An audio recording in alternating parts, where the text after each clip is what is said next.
Hello दोस्तों, मैं दिनेश चौधरी फिर से एक बार स्वागत करता हूँ आप सभी का एमपीपीएससी के इस प्लेटफॉर्म पर, जहां हम मुख्य परीक्षा में जो न्यूज़ होती है, करंट अफेयर्स की जो न्यूज़ होती है, न्यूज़पेपर में जो कटिंग्स होती है, न्यूज़पेपर के जो छोटे-छोटे कॉलम्स होते हैं, उनका सहारा लेकर के कैसे अपने कंटेंट को बहुत अच्छा या उसे बाकी सबके कंपैरिजन में अपडेटेड दिखा सकते हैं, अपडेटेड बना सकते हैं। यहाँ अपडेटेड शब्द का मतलब है कि उसमें डाटा, उसमें कंटेंट्स को जोड़ देना, उसमें उन चीज़ों को शामिल कर देना जहाँ तक आम आदमी की पहुँच नहीं है, जहाँ एक कॉमन स्टूडेंट सोच भी नहीं पाता है, वो चीज़ें हम न्यूज़पेपर के माध्यम से ग्रहण करके अपने आंसर में जोड़ सकते हैं और जैसे ही आप ये चीज़ें जोड़ते हैं, आपका आंसर बहुत बेहतरीन बन जाता है। हम रोज एक आर्टिकल के माध्यम से आपको ये सिखाने की कोशिश करते हैं कि किस आर्टिकल से हम कौन सी न्यूज़ उठाकर कहाँ उसे प्लेस कर सकते हैं, कहाँ उसके डाटा का यूज़ कर सकते हैं। अभी 5 मार्च का एक न्यूज़पेपर है जनसत्ता, जहाँ पर एक आर्टिकल छपता है और न्यूज़पेपर में क्या छपा हुआ है, एक ओपिनियन छपा हुआ है जिसका थीम है 40% भारतीय खेती करते हैं, लेकिन फिर भी केवल 1% परिवार ही गरीबी रेखा के नीचे आते हैं। बहुत एक अच्छी स्टडी इस न्यूज़पेपर में छपी और कहा गया कि 1995 में जहाँ भारत की आधी आबादी मतलब भारत के 50% लोग गरीबी रेखा में आते थे, वहीं पर वर्तमान में 2025 में 1% लोग विश्व की गरीबी रेखा के अनुसार आते हैं। ये गरीबी रेखा का निर्धारण जो अंतर्राष्ट्रीय गरीबी रेखा होती है, उसके आधार पर किया गया है। 1995 में आधे भारतीय गरीबी की अंतर्राष्ट्रीय रेखा के नीचे थे, जबकि मैन्युफैक्चरिंग में चमत्कार किए बिना भारत जो है वो केवल 1% लोग गरीब बचे हैं, बाकी सब लोग अमीरी रेखा में या गरीबी के ऊपर वाली रेखा बिलो पॉवर्टी लाइन से ऊपर आ चुके हैं। उस न्यूज़ के एक-एक पॉइंट पर फोकस करेंगे। तो पहले हमें ये पता करना पड़ेगा या समझना पड़ेगा कि आज की तारीख में अंतर्राष्ट्रीय स्तर पर किस व्यक्ति को, पूरे वैश्विक लेवल पर किस व्यक्ति को गरीब माना जाता है। पूरे विश्व में गरीबी का निर्धारण वर्ल्ड बैंक करता है। कौन करता है? World bank. और वर्ल्ड बैंक ने वर्तमान जो निर्धारण किया हुआ है वो कहता है कि कोई भी व्यक्ति अगर 2.15 प्रतिदिन कमाता है, तो वह व्यक्ति डॉलर अगर वो व्यक्ति कमाता है तो वह गरीब नहीं है। मतलब एक व्यक्ति जो एक दिन में $2.15 मतलब 187 रुपए 187 रुपीज पर डे कमाता है, अगर पर डे अगर कमाता है तो उसे गरीब नहीं कहा जाना चाहिए। ये अंतरराष्ट्रीय रेखा है। न्यूज़ इसी पर छपी है कि 1995 में इस रेखा के हिसाब से 50% लोग गरीब थे और 2025 में केवल 1% लोग गरीब हैं। ये एक न्यूज़ का कॉलम है जिसमें अलग-अलग तरीके से और गरीबी को दर्शाया गया है। क्या कहा गया है, मैं इन शॉर्ट आपको पढ़कर सुनाता हूँ। इसके अंदर आपको बहुत अच्छे से स्पेसिफाई करते हुए मिलेगा कि कहाँ कितनी गरीबी है या किस टाइप के गरीबी के आंकड़े आज की तारीख में है। विश्व बैंक के अनुसार, शायद आपको दिखाई दे रहा होगा, विश्व बैंक के अनुसार 1995 में भारत की लगभग आधी आबादी गरीब थी, लेकिन पिछले 30 सालों में देश में तेजी से गरीबी का नाश हुआ और देश का विकास हुआ। अब केवल 1% लोग अंतरराष्ट्रीय गरीबी रेखा के अंदर आते हैं। भारत की कामयाबी ने दुनिया भर में प्रचलित इस धारणा को बदल दिया कि गरीबी के लिए या गरीबी को दूर करने के लिए आपको मैन्युफैक्चरिंग या निर्माण क्षेत्र को बढ़ावा देना होता है।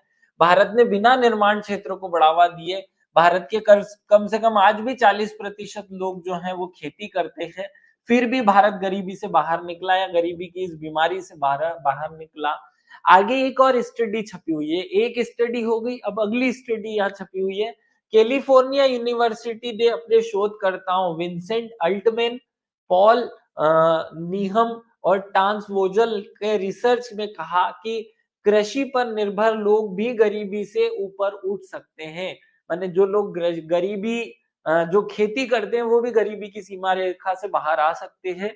उन्होंने चीन, भारत, इंडोनेशिया, मेक्सिको और दक्षिण अमेरिका का अध्ययन किया और कहा कि 1984 में जो लोग खेती करते हैं और जो तब से आज तक खेती कर रहे हैं, वो लोग गरीबी रेखा से ऊपर उठ चुके हैं, उनके जीवन स्तर में विकास हो चुका है।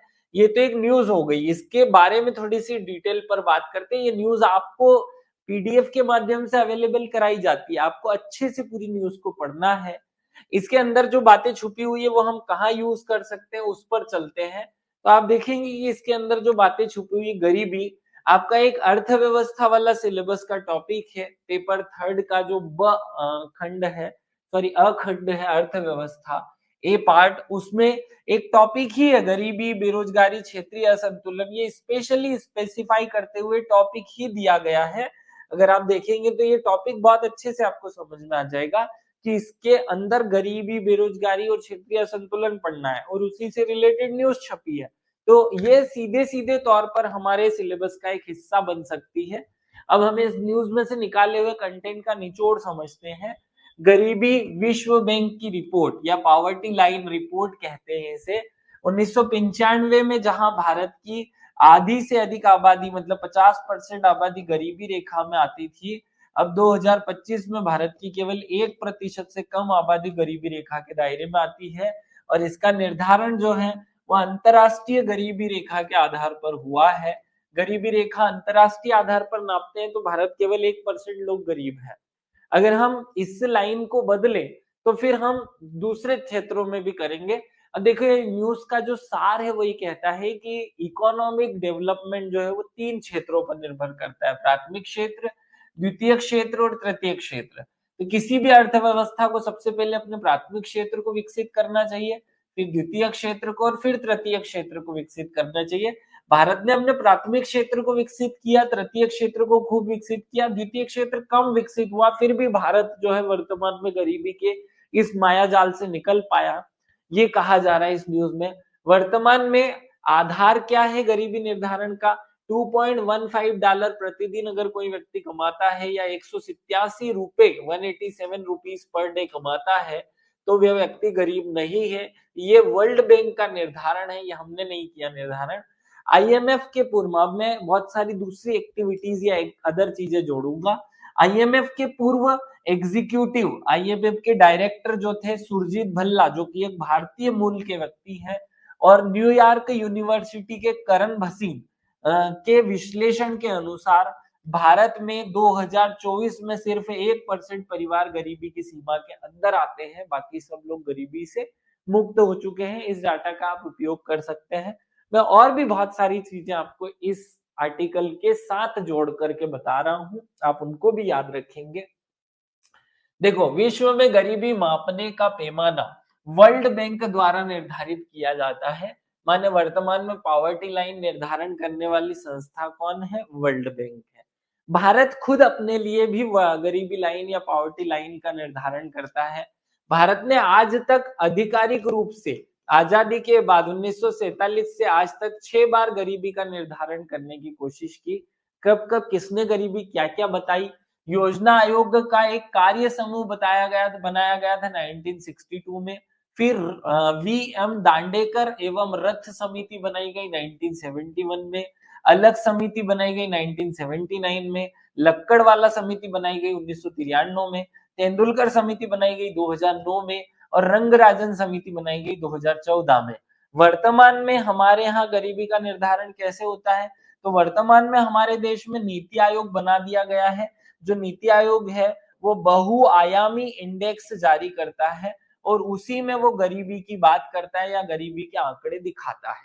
वर्तमान में नीति आयोग करता है। इतिहास में ये 6 लोग कर चुके हैं।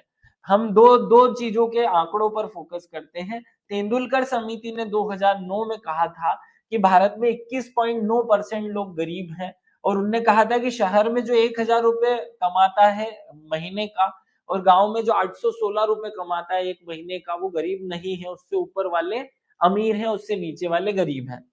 फिर रंगराजन समिति बनती है 2014 में, वो कहती है कि भारत में 29% लोग गरीब हैं। जो लोग शहर में 1400 रुपए कमाते हैं और जो लोग गांव में 1000 रुपए 972 रुपए कमाते हैं, या फिर सीधे कह दो कि जो गांव में 32 रुपए पर दिन कमाता है और शहर में 47 रुपए पर दिन कमाता है, वो व्यक्ति गरीब नहीं है। इस तरीके से इन्होंने अपना निर्धारण किया। अब हम आ जाते हैं वर्तमान में जो हमारा बहुआयामी इंडेक्स जारी किया जाता है उसके ऊपर। वर्तमान में भारत में वैश्विक जो चैनल है नीति आयोग ने विश्व में जो गरीबी निर्धारण की व्यवस्था है, बहुआयामी इंडेक्स, मल्टी जो परेटी इंडेक्स बोला जाता है, मल्टी पॉवर्टी इंडेक्स, मतलब कि मल्टी परेटी इंडेक्स कहा जाता है शॉर्टकट में, एमपीआई के माध्यम से हम गरीबी नापते हैं। एमपीआई जो है वो 4 क्षेत्रों में काम करता है या 4 क्षेत्रों को इंक्लूड करता है, स्वास्थ्य को, शिक्षा को, जीवन स्तर को और आवास की गुणवत्ता को। इन चारों को 38 संकेतकों के माध्यम से नीति आयोग प्रेजेंट करता है। नीति आयोग ने अपने जो आंकड़े दिए पिछले साल 2023 में, उसने कहा कि भारत में 23.4 करोड़ लोग, 23.4 करोड़ लोग लगभग गरीब है, जो जनसंख्या का 11% है, या लगभग जनसंख्या का 11.28% लोग गरीब है। इस पे एक बात और कही, 2013 में 2013 में भारत में 2013 में भारत में 29% लोग गरीब थे। उनमें हमने 2023 तक आते आते केवल 11% गरीब बचे हैं। अलग अलग संस्थाओं ने गरीबी के अलग अलग परसेंट दिए जो आपको याद रखने हैं। तो हमने यहाँ आपके एक समग्र माइंडसेट के लिए बहुत सारे डाटास को आपके सामने प्रेजेंट किया, एक न्यूज का आर्टिकल लिया और उसके साथ अपने खुद के कुछ ज्ञान से कुछ विशेष आंकड़ों को जोड़ करके आपके दिमाग में आज की तारीख में गरीबी के क्या आंकड़े हैं, गरीबी की क्या स्थिति है, इस बात पर आप सबको कुछ समझाने की, कुछ सिखाने की कोशिश की। मैं आशा करता हूं कि इस न्यूज के छोटे से आर्टिकल, 15 मिनट की इस छोटी सी क्लास से ये पीडीएफ के रूप में आपके पास अवेलेबल है। आप इन सब आंकड़ों का उपयोग अपने आंसर में करके अपने गरीबी वाले, देखो एग्जाम में गरीबी से एक 2 नंबर का प्रश्न या एक 7 नंबर का प्रश्न आ सकता है, या बहुत हुआ तो 10 नंबर का प्रश्न आ सकता है। जब आपसे 7 या 10 नंबर का प्रश्न पूछा जाता है तो क्या पूछेगा? गरीबी के कारण, गरीबी के लक्षण, गरीबी की स्थिति, ऐसे ही कोई प्रश्न पूछेगा। जब आप इन आंकड़ों का उपयोग उस क्वेश्चन के आंसर को लिखने में करेंगे तो उसमें 4 चांद लग जाएंगे। तो ऐसा आपको यूज करना है और अपने आंकड़े को, अपनी चीजों को अपडेट कर लेना है। मैं आप सबसे विदा लेता हूं, ऐसे ही एक एक आर्टिकल के माध्यम से आपको न्यूज की आंसर राइटिंग सिखाऊंगा। जय हिंद, जय भारत, भारत माता की जय। इसका पीडीएफ जो है हमारे टेलीग्राम चैनल पर अवेलेबल है। ये क्लास हर स्टूडेंट के लिए फ्री होती है, कोई भी स्टूडेंट इसे हमारे जो मोबाइल एप्लीकेशन है उसमें एक्सेस करके फ्री में देख सकता है। उसके लिए कोई पेड कोर्स की आवश्यकता नहीं है, जनरली सबके लिए अवेलेबल क्लास है। थैंक यू, जय हिंद, जय भारत, भारत माता की जय।